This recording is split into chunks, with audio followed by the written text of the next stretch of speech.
5 দিন ধরে একটাও ভালো নিউজ পাইনি। আজকে দেখতে হবে একটাও ভালো নিউজ। হাই গো আমার বাড়ির চুন্ডি বানিয়ে পালিয়ে লেগো। হাই গো আমার ঘরে চুন্ডি বালি পালাই লাগো। আমি এবার কি করবো গো? আমার চুন। নমস্কার বন্ধুরা, আমার পিছনে যে মহিলাটাকে দেখতে পাচ্ছে, ও কিসের জন্য কান্না করছে? কি হয়েছে ওর সঙ্গে? ওটা তো দেখতে হবে পাবলিকদের। চলো দেখি কিসের জন্য কান্না করছে।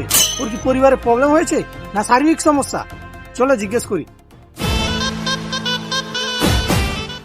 কি হয়েছে আপনার সঙ্গে? আপনি এমন কাঁদছেন কেন? আর কি বলবো বাবু, আমাকে আর জিজ্ঞেস করো না বাবু। হোক, তুমি কান্না করো না, প্রথম শাড়িটা খুলো দেখি। মানে মারো একটা। আরে মানে ভুল বুঝছেন, কাপড়টা তুলো। মুখটা না দেখলে কি করে জিজ্ঞেস করবো? বসো না। সেটা আগে তো বলবে, মুখ দেখানো যাবে না। যা জিজ্ঞেস করার করো, না হলে বাড়ি চলে যাও। কোথাকার গুন্ডা জানি না আমি, মা গো। কথাকার গুন্ডা জানেন না? আচ্ছা, কজন ছিল সেটা তো জানেন? 5 জন ছিল আমার, মা গো। আচ্ছা, 4 জন ছিল। নাম জানেন ওরা কারা? 5 জন হায়ান ছিল আমার, মা গো। আচ্ছা থামুন থামুন।